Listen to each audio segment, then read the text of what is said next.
Hi, BSRT4A. We are the Group 4 and we are here to discuss the secretion management of a ventilated patient. These are the objectives. 1. To know how to manage airway secretions on ventilated patients. 2.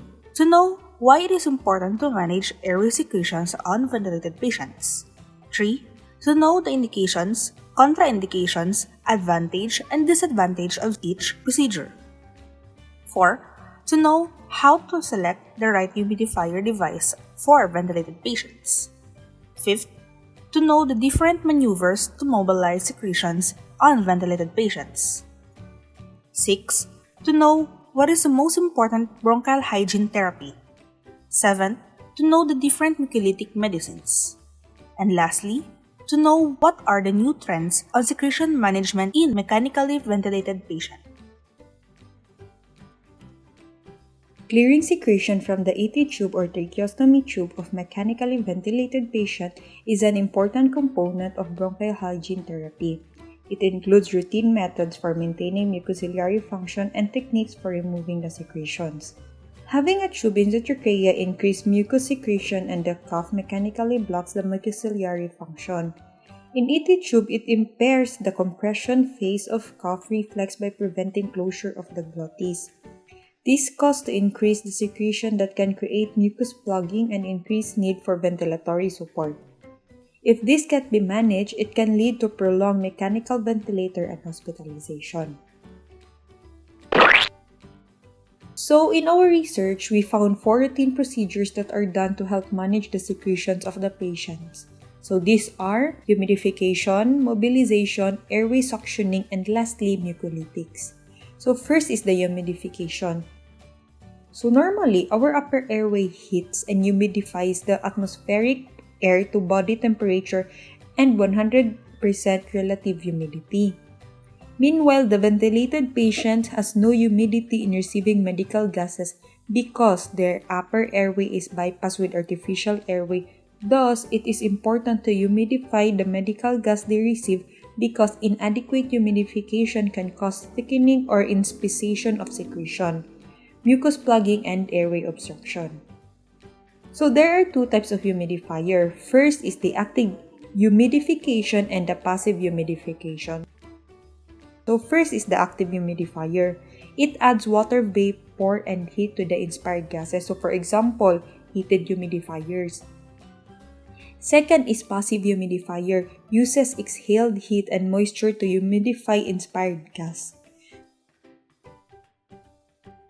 So in selecting a humidifier, it depends on the patient's condition and the expected duration of intubation or tracheostomy.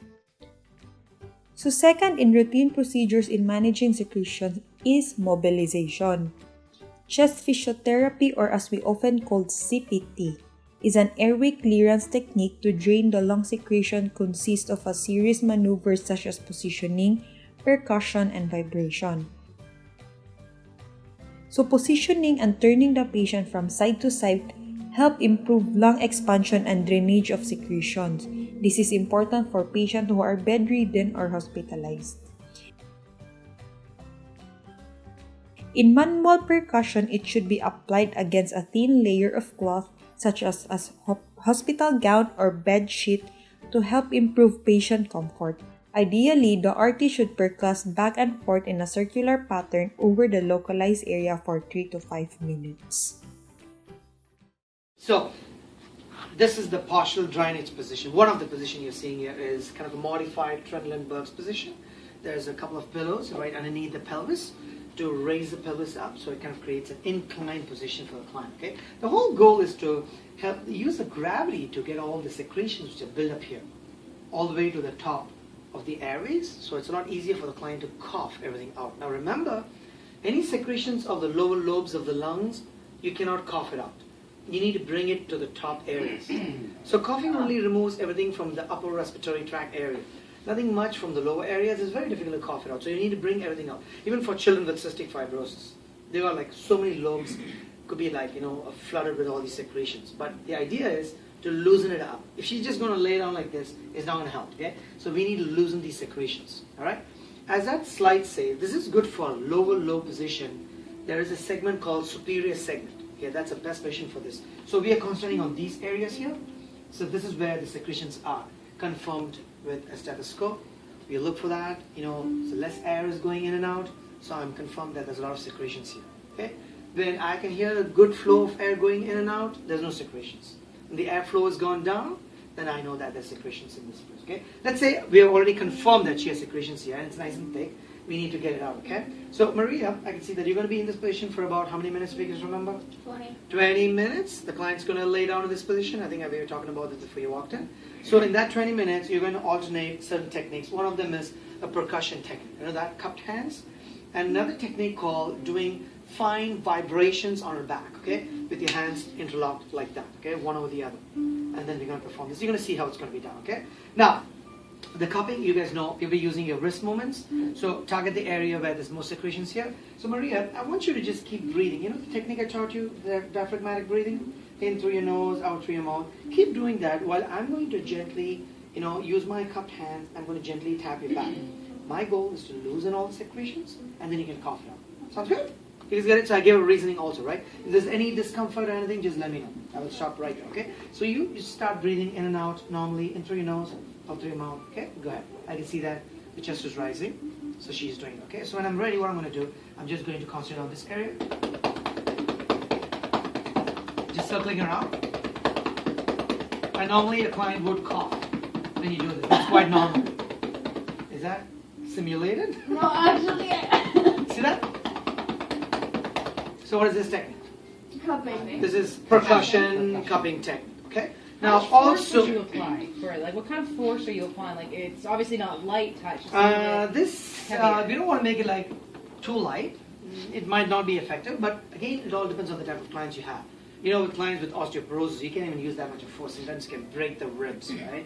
So just use that moderate amount of force, just Okay. enough to send the impulse. But again, too mild, it won't be that effective. Just keep that in mind, okay? So one more time. Yeah, keep breathing, Maria, there. Yeah. Okay, now watch here. Now I'm going to keep my hands over here, like that, right? One over the other. And I'm going to keep my hands all tight in isometric position, like nice and tight, okay? Now what I'm going to do is, I'm going to send in some fine vibrations. You see here? How my hands are moving?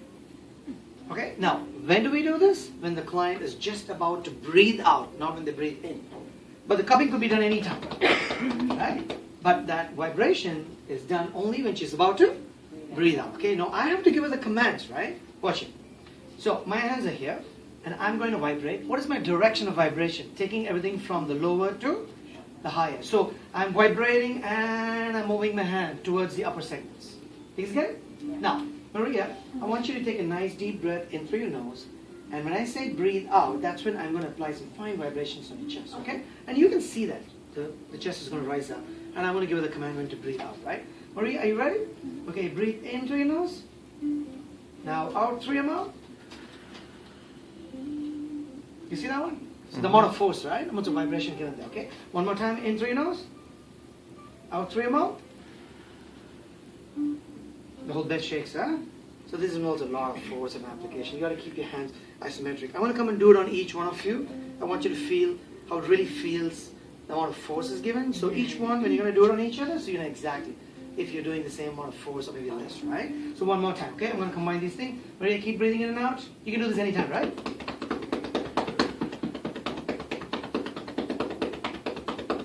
Okay? In through your nose. Out through your mouth. You feel it, right? Yeah. Okay? Questions? You get them after this, they get up, they cough. Yes, what happens after this, we're going to make the client sit up. And usually it becomes very productive close to the 20-minute zone. You can see that the gurgling sound, the client is coughing. So best time, just get him sitting and let the client cough out all the phlegm. That's the goal, right? To get all the secretions up towards the upper segments. Right? Okay, give it a try. Thanks, Philip. You can cut that. All right, Maria. Third in the routine procedures in managing secretions is the airway suctioning. So the airway suctioning is the most important secretion removal technique, and it mechanically aspirates airway secretions. So this technique, we often use this in the clinical area. It involves insertion of a suction catheter into the patient's trachea and application of negative pressure as a catheter is gradually withdrawn. There are two methods of suctioning based on how deep the suction catheter is inserted. First is a shallow suctioning and second is a deep suctioning. So the shallow suctioning is when the catheter is advanced to a predetermined depth, means that there is no actual depth to suction as long as there are secretion suction, and it is mostly recommended in infants and children. Second is a deep suctioning. It is when catheter is inserted until resistance is met and withdrawn approximately 1 centimeter before applying suction. This is to apply space between the resistance to functionally suction all the secretions inside the lungs. Moving on, there are also two techniques for endotracheal suctioning. First is the open circuit suctioning and closed circuit suctioning. So the open circuit suctioning is a sterile technique requires disconnecting the patient from the ventilator. This is we mostly do in the clinical area where we use a sterile gloves and suction catheter. We disconnect the ET tube from the mechanical ventilator to suction the patient. Next one is a closed circuit suctioning. As you've seen in the picture, this uses a sterile, closed, and inline suction catheter that is attached to the mechanical ventilator circuit. The suction catheter can be advanced into the patient's endotracheal airway without disconnecting the patient from the ventilator.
One of the advantages of closed suction system is that this reduces pulmonary infections and allows to keep the positive and expiratory pressure or PEEP to constant during the aspiration maneuver, reducing the saturation.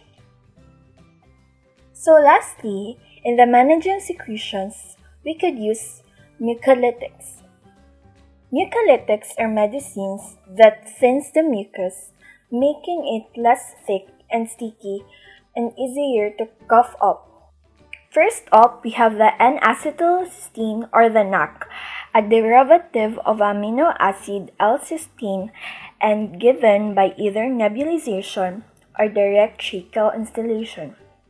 So NAC is indicated to reduce accumulation of airway secretions with concurrent improvement in pulmonary function and gas exchange and to prevent the recurrent respiratory infection and airway damage. Diseases of excessive viscous mucus secretions and poor airway clearance includes COPD, acute tracheobronchitis, and bronchiectasis. The NAC acts as a classic mucolytic to reduce the viscosity of mucus by substituting its own sulfur hydryl group for the disulfide group in mucus, breaking a portion of the bond forming the gel structure. Second in the list is the dornase alpha. It is a proteolytic enzyme that can break down the DNA material from neutrophils found in the purulent secretions. This agent is more effective than acetylcysteine in reducing the viscosity of the infected sputum and cystic fibrosis and improve the pulmonary function of these patients.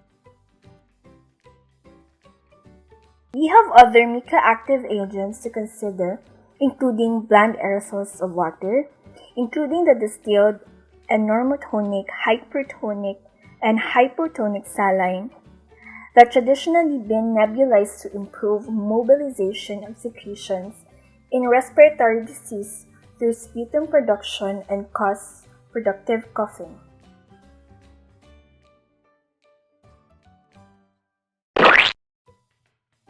So for the humidification,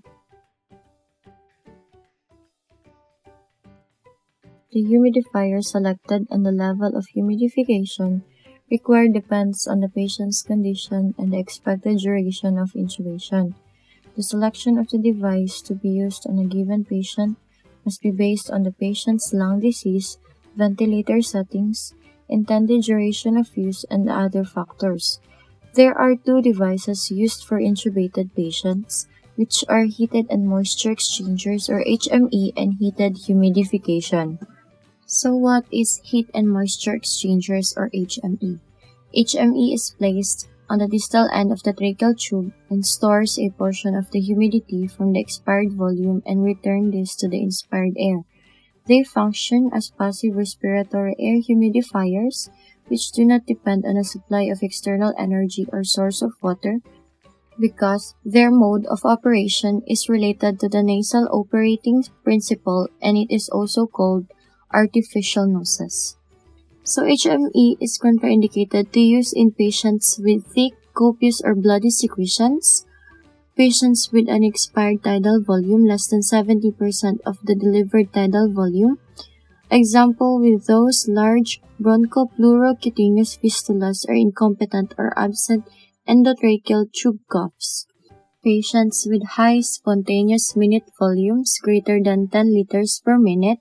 Note that HME must be removed from the patient's circuit during aerosol treatments when the nebulizer is placed in the patient's circuit.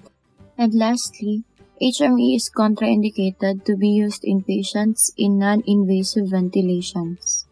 The advantages of using HME is first, it is inexpensive, it is small, lightweight units, easy to use and low maintenance, reliable and consistent performance, no external source and power monitoring required, ideal for transferring patients, bacterial and viral filtration, low resistance when dry, It is also disposable and it provides absolute humidity of more than 30 milligrams per liter. There are also disadvantages of using HME. HME has limited humidification efficiency, varying widely between models and brands. It has no significant temperature conservation. It increases dead space and increases the work of breathing. Next is the heated water humidifiers. Heated humidifiers use heating elements to increase the temperature of water and humidity of the inspired gas. The degree of humidification of inspired gas will depend on the temperature setting, flow rate, water level in the humidifier, and the length of the circuit. These gradually bubble the inspired gas through the column of water. They are simple, comprehensive, and disposable. Their use is restricted to deliver supplementary oxygen via a face mask or nasal cannula. The disadvantages of using heated water humidifiers: first, it is bulky and has complex pieces. It is high maintenance cost. It also increases the incidence of bacterial colonization of the water reservoir and delivery tubings. It causes overhydration, water aspiration, scalding of airway, electrocution, and thermal damage to the tubings. High humidity can also damage the breathing system and can block the side stream capnography monitoring. To simplify, in presenting an algorithm for choosing humidification devices, if the patient has copious and bloody secretions, use heated water humidifier and use HME or heat and moisture exchanger if the patient has less secretions. Note that the decrease in the humidity can lead to mucosal damage and tube occlusions, atelectasis, loss of FRC, hypoxia, and increased incidence of pneumonia. Excessive humidification is also a problem and can decrease mucociliary clearance, causes hyperhydration, and loss of surfactant activity. Mobilization of the patient. Prolonged immobilization and supine positioning can lead to atelectasis, especially the left lower lobe, due to the weight of the heart. This, in turn, leads to retention of secretions, superadded bacterial infection, and nosocomial pneumonia. The advantages of using chest physiotherapy is it can increase drainage of secretion, improve ventilation perfusion, improve oxygenation, decrease work of breathing, and increases the functional residual capacity. Chest physiotherapy is contraindicated to patients with bleeding diathesis, including therapeutic anticoagulation, discomfort due to physical positions or manipulations, elevated intracranial pressure, recent hemoptysis, patients with rib fractures, and vertebral fractures or osteoporosis. Complications of chest physiotherapy is associated with increased incidence of hemodynamic disturbances, higher incidences of gastroesophageal reflux, elevation of intracranial pressure, and increase in oxygen consumption. Manual hyperinflation. Manual hyperinflation is usually performed before and between suctioning to prevent hypoxemia while suctioning. First, the patient is disconnected from the ventilator, and it is bagged with a resuscitator bag using slow, deep inspiration, inspiratory hold, and quick release to enhance expiration. Note that this causes the recruitment of atelectic segments and also mobilize secretions.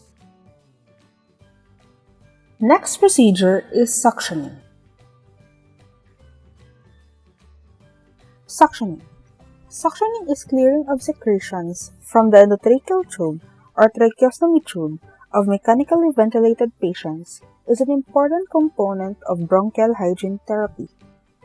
Although it is not uncommon to see a physician's order with suction Q2 or suction Q2Rs because suctioning at fixed intervals is not appropriate and should be performed only when necessary.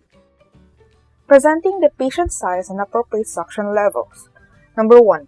On adults, there is negative 100 to negative 120 mHg and a maximum suction level of negative 150 mHg.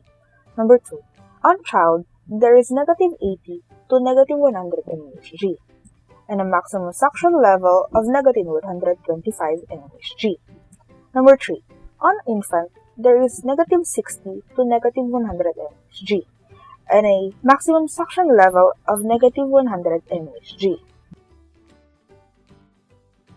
Now, how to estimate correct suction catheter size based on a tracheal tube size? Number 1. Multiply ET tube size by 3. This converts the ET size to French units. Number 2. Divide this number by 2 to use half or less of the ET diameter. For example, an ET tube size of 8 times 3 equals 24. A half of 24 is 12, so a suction catheter of 12 French would be appropriate. Note that suctioning would be preceded by hyperoxygenation with 100% oxygen for 30 seconds, followed by hyperoxygenation with 100% oxygen for 1 minute after suctioning is complete, especially in patients who are hypoxemic before or during suctioning. The duration of suctioning should be brief and must not exceed 15 seconds.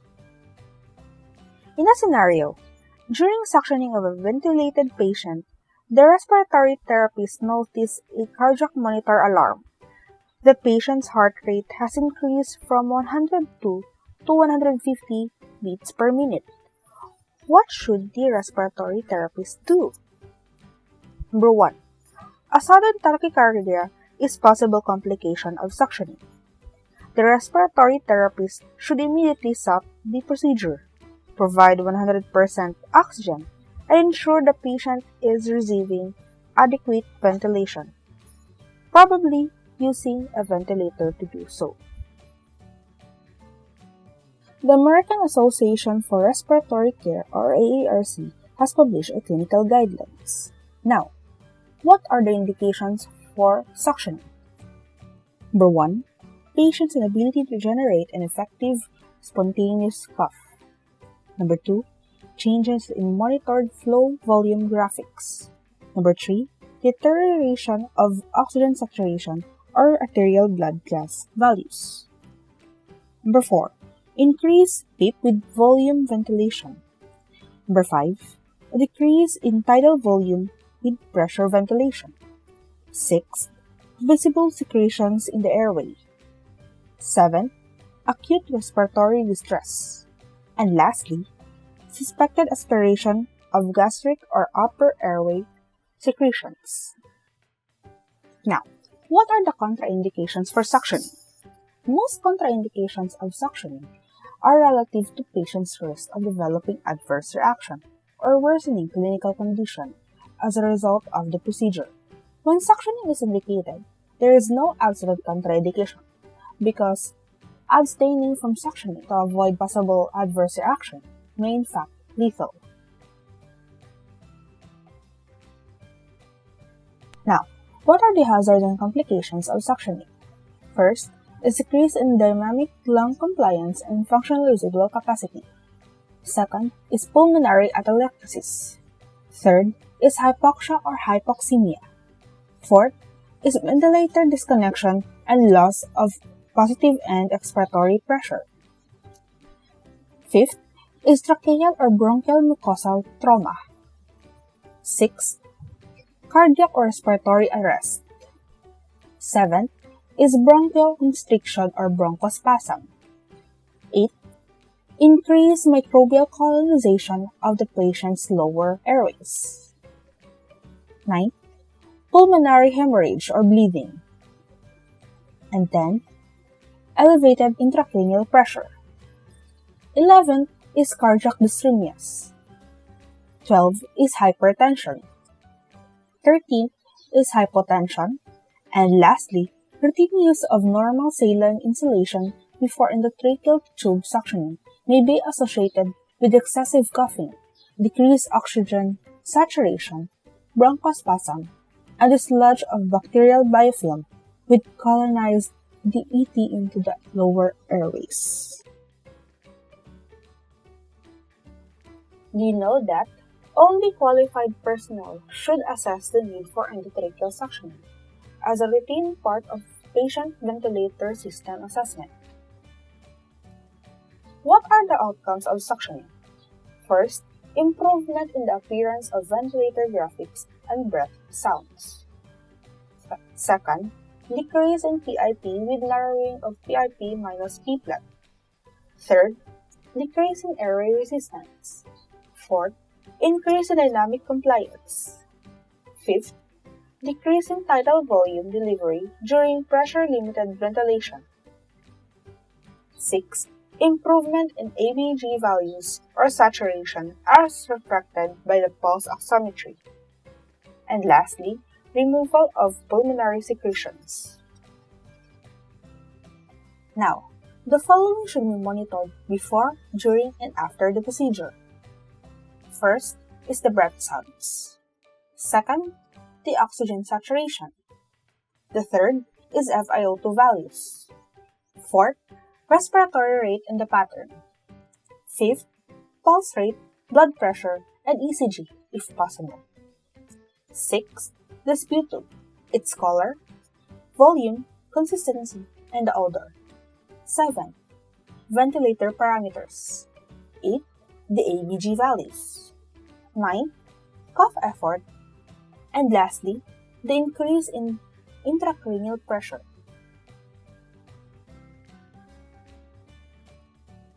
Presenting to you the bronchopulmonary hygiene therapy protocol. These are the procedures, the summary of all procedures, and the steps on how to assess and manage secretions for ventilated patients.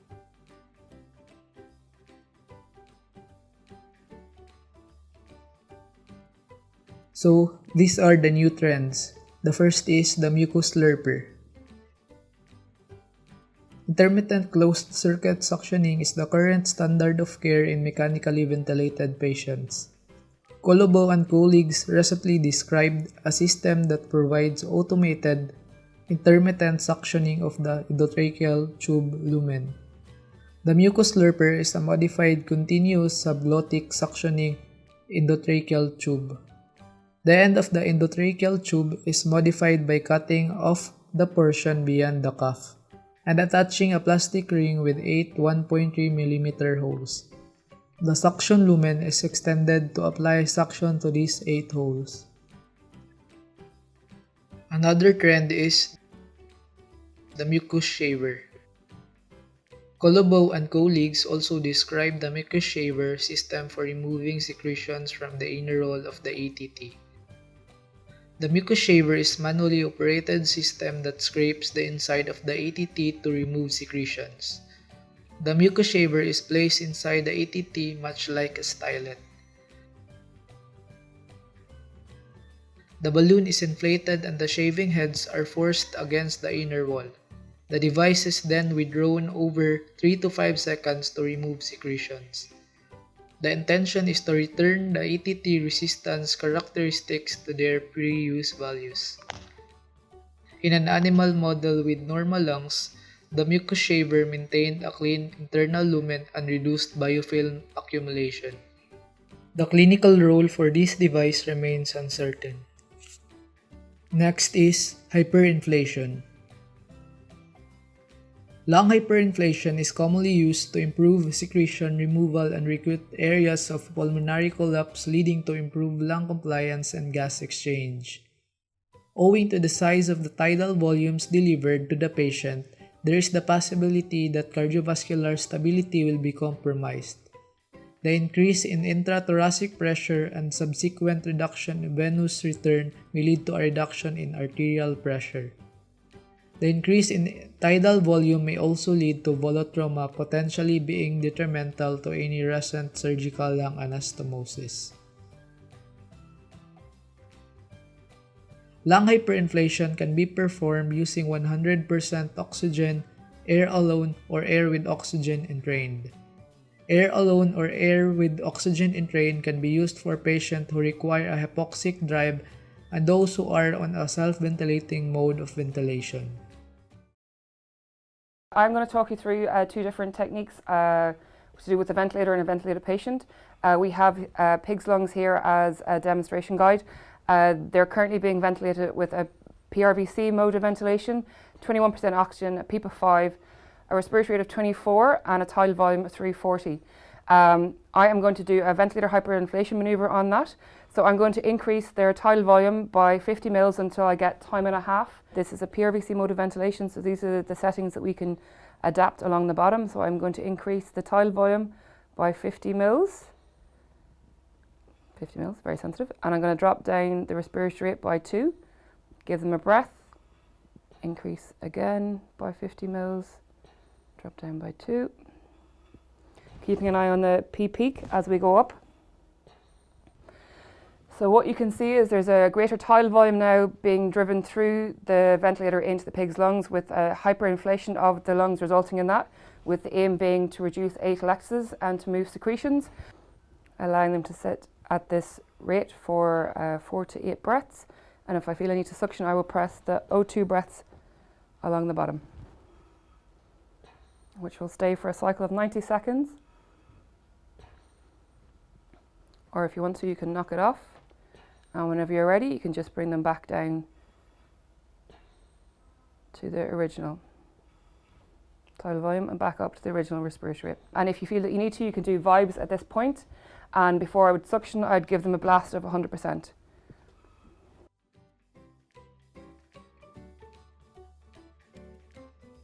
The intrapulmonary percussive ventilator, or IPV. It is a pneumatic positive pressure device used to move mucus.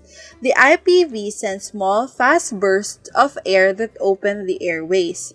These small bursts of air also loosen and free mucus from airway walls. A continuous mist helps make mucus less sticky.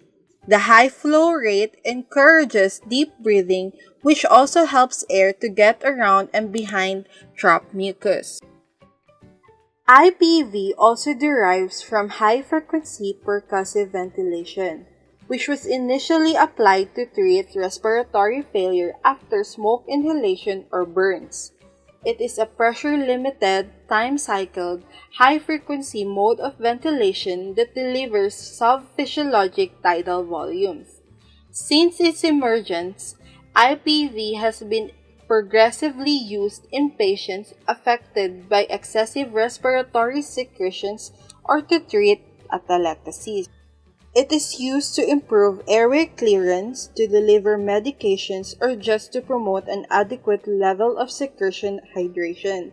This modality intermittently delivers small volumes at high frequencies, creating percussions in the lungs. A face mask, mouthpiece, ET tube, or tracheostomy can be used as an interface.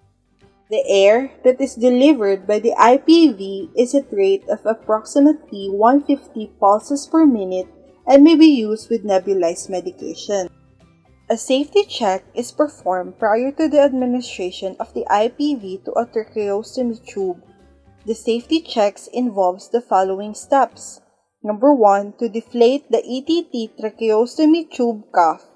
Number 2, to match the color codes lines coming from the IPV machine to the corresponding colors on the nebulizer cup. And number 3, to turn the IPV machine on and ensure proper operation prior to placing the machine on the patient.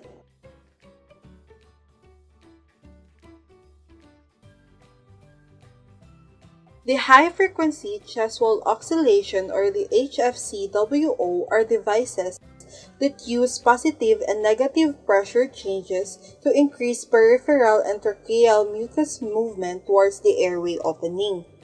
High-frequency air pulses to the vest make oscillatory chest wall compressions, increasing the pressure during inflation and leading to a short burst of expiratory flow up to 1.6 liter per second.